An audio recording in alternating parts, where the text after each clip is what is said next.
Hello mga gwapa, mga gwapo. Oh, model-modelan muna tayo dito ha.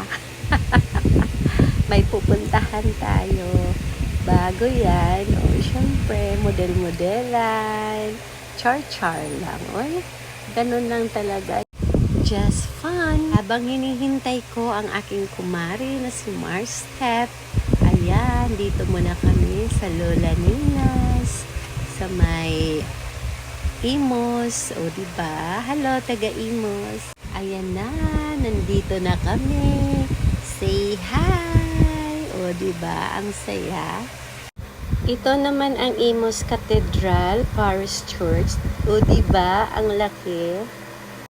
Ito naman yung Pateo Luisa na matatagpuan sa Imos City, Cavite. O diba, ang ganda. O, ayan, nag-imot-imot na inyong Miuma. O, diba? O, see? Wow, ka-sweet naman ni Ma'am Daisy and Sir Mark. O, witness tayo dyan. O, diba? Ka-sweet. Congrats sa inyong dalawa. God bless. Ayan naman ang inyong Miuma. Panay picture. O, diba? Ay, sus. Grabe siya. Thanks for watching. God bless you all.